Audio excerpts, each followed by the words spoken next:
Hey everyone! New information about Jo Lindner's unfortunate death has came to light as his girlfriend revealed that he was experiencing neck pain 3 days prior to him passing away. She also said that his aunt died 4 years ago after experiencing the same range of symptoms. We also know that Jo had been open about his previous steroid abuse and, to my knowledge, never denied that he kept using performance-enhancing substances. So this video is my analysis based on my personal assumptions about what could have happened to Jo Lindner. But before proceeding with the video, I just wanted to say that no matter what the cause is, Jo was taken away from us too soon. I would not necessarily call myself the most athletic person or sports-oriented person, but even I was aware of Jo's big positive influence on the fitness industry as a whole, and I especially admired his humble, down-to-earth and at the same time energetic and positive attitude on social media and the message he spreads to his young audience. So rest in peace, Jo, you will be remembered. My first assumption or hypothesis about what could have happened to Jo is an aneurysm in the carotid artery. Now, his girlfriend already revealed that he died because of an aneurysm, and a lot of people speculated that that aneurysm is in the brain vasculature. But there are actually two things that tipped me off and brought me to think that this aneurysm is localized in the carotid artery, not in the brain vasculature.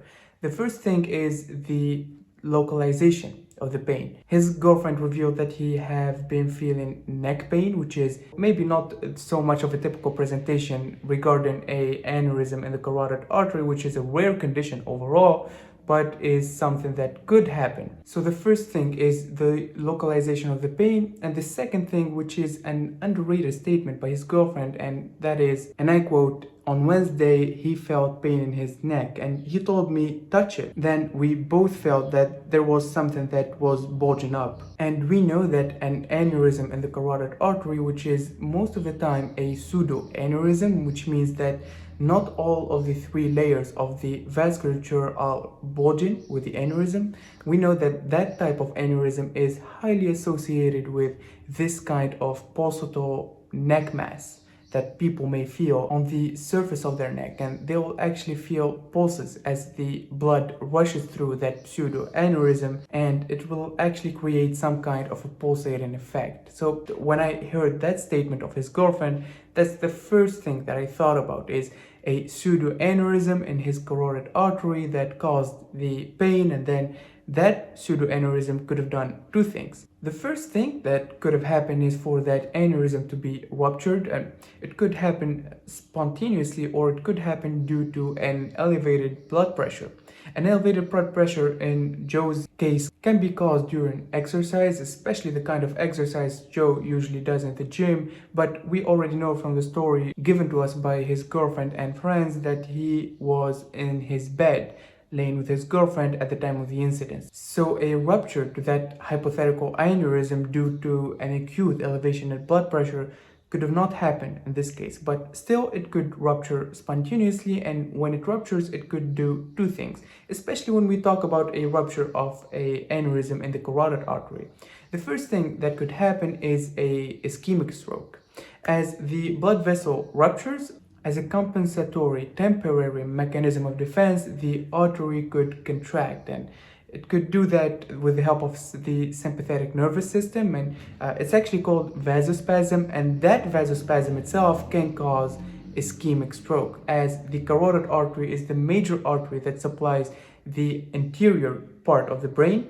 So if we cut that blood supply, you could understand that there will be no oxygen given to the blood, and an ischemic stroke could happen in the anterior portion of the brain. But the thing that tipped me off of this hypothesis is that if this is the thing that could have happened to Jo, he would have experienced at first neurological symptoms such as hemiplegia or weakness in his movements in the contralateral side. So if he felt the neck pain and the aneurysm ruptured on the left side, meaning on the left carotid artery, that would supply the left hemisphere of the brain that would control the right hemipart of the body. So he would have experienced neurological deficits in the right side of his body if that aneurysm was on left carotid artery. But we did not hear of any neurological symptoms or anything like that. The only thing close to that we heard was from his girlfriend, and she added up to say that he was feeling some pain in his legs maybe 1 week prior to this happened, to this incident. So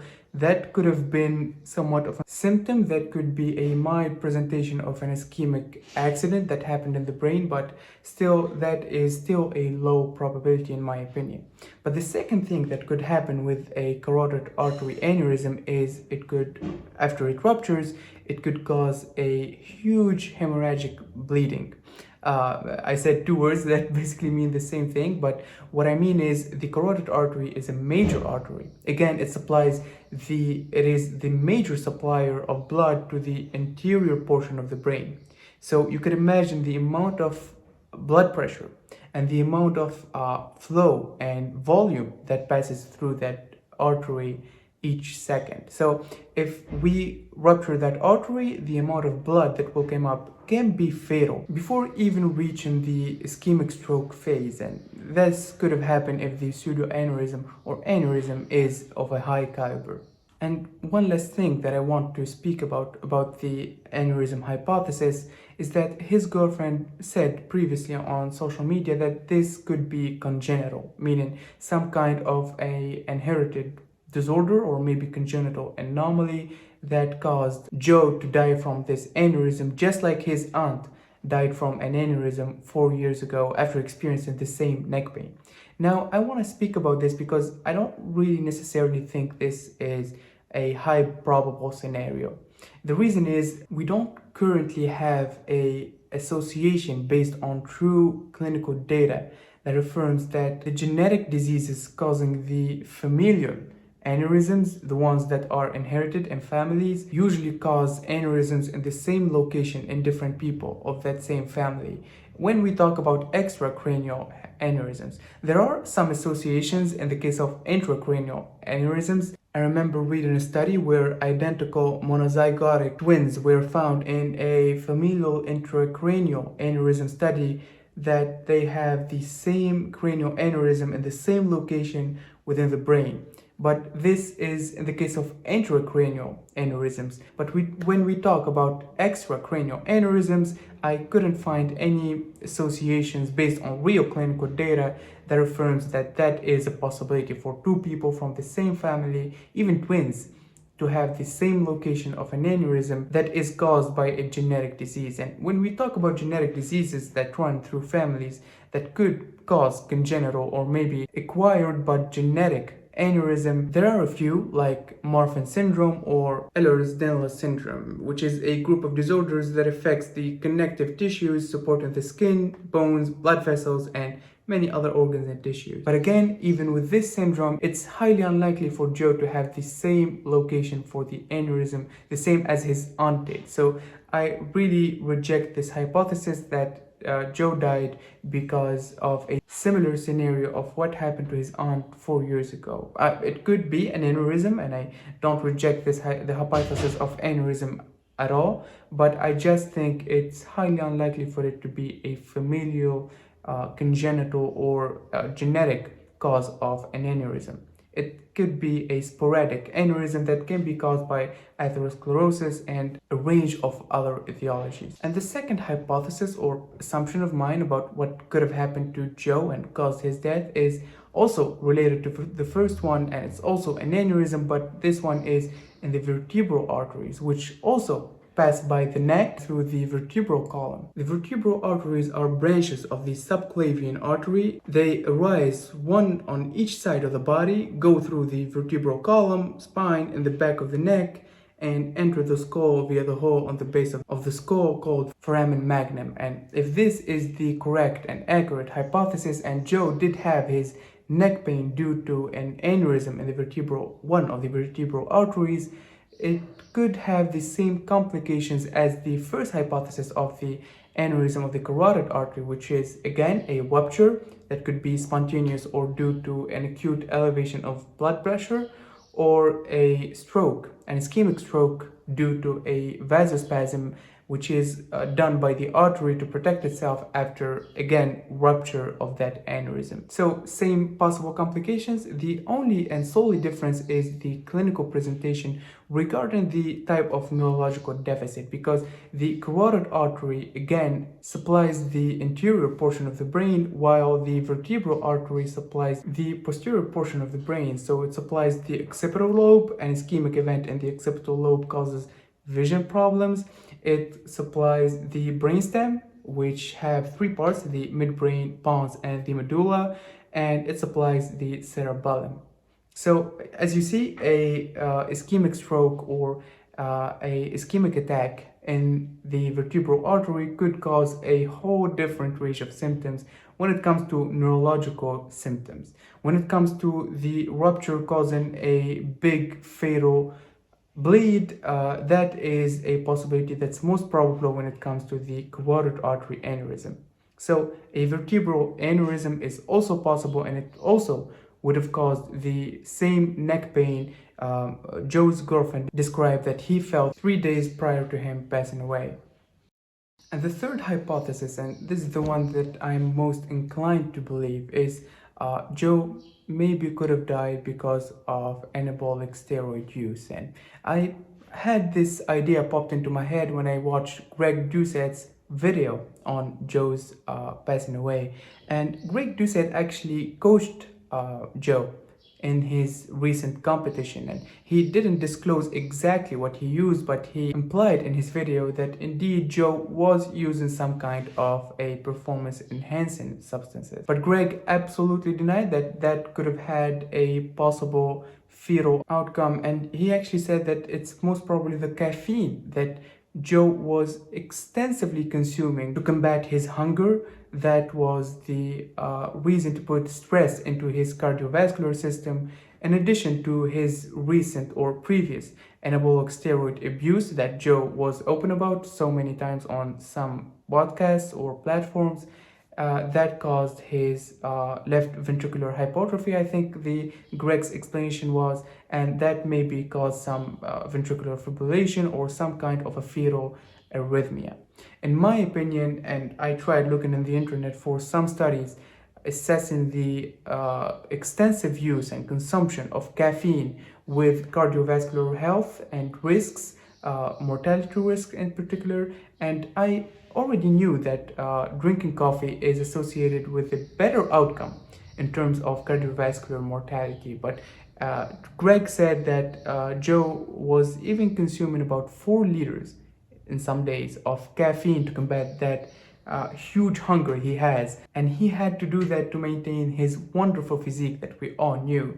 But I even looked in some studies about 0.4 liters, which is 1/10 of the quantity Greg talked about, but this is the maximum quantity that I could have found a study on, and unsurprisingly, the results were a benefit or a positive association with, or an inverse association with cardiovascular or all-cause mortality with drinking an average of 0.4 liters or 400 milliliters of caffeine each day. Now, I know this is different from the 4 liters Greg talked about of caffeine that Joe used to consume, so maybe when it comes to that large of a quantity, it could have some detrimental and lethal effects on the cardiovascular system. At least I know that we have no current study assessing such excessive consumption of caffeine, and no one should do that, but I still don't think that caffeine itself caused the outcome that Joe unfortunately experienced. I think that it's anabolic steroids, and we already know that anabolic steroids, and this have been proven through clinical data, is associated with sudden cardiac arrest and some arrhythmias like, again, ventricular fibrillation or atrial fibrillation that can cause a thrombus to form in the left atrium that could travel to the brain and cause an ischemic attack, or some other fibrillations that can cause sudden death.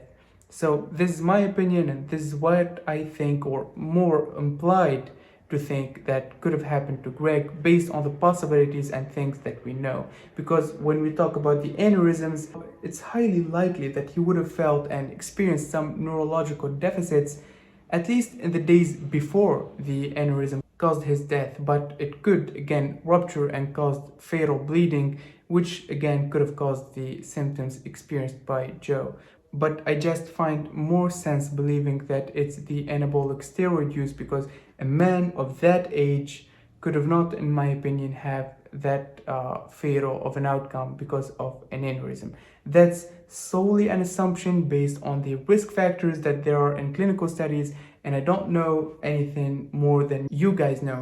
I don't think we should wait for an autopsy report, because I don't think there's a reason for an autopsy report. I don't really know how things go in Germany. I think Jo and his girlfriend will live in Germany, but things go here in Tunisia, or where I live, usually in Russia, is this way. We only do autopsy when we think of something suspicious happening to the person, maybe poisoning or a homicide. But such death, unfortunate death, again, would not evoke a autopsy procedure in my country at least. So maybe let me know, guys. But there's a fourth and final hypothesis that I think it's really worth discussing, and it's that Jo had some kind of a condition called Rippling muscle disease. And you could see in the videos that he's most famous for, he could, due to percussion or maybe sometimes extension of his muscles or contraction, he could cause them to contract in a diffuse way, which is beautiful. I'm sure a lot of you were admiring him and his fine physique when he does these moves, but that's actually an anomaly. It does not supposed to happen in normal people, and Jo himself said on one podcast that he knows that he has this condition which is called Rippling muscle disease, which is caused by a gene mutation. But as far as I know, and I tried searching in the literature, I could not found that a spasm in the myocardium, the heart muscle, could happen in this condition. So I don't think a cardiac arrest, a sudden cardiac arrest, could happen due to this particular condition. I heard a lot of people on the internet talking about it and speculating about this maybe is the cause of his cardiac death, but as far as I know and as far as I tried to look into the literature, there are no associations between Rippling muscle disease and myocardium spasm that could cause a heart attack, for example. So again, rest in peace, Jo. You will always be remembered for the beautiful and amazing influence that you had, not only on the fitness industry, but also as a content creator, always avoiding drama and thriving for positivity and growth. So if you stayed to this part of the video, make sure to press the like button, also subscribe if you haven't yet, and as always, stay safe.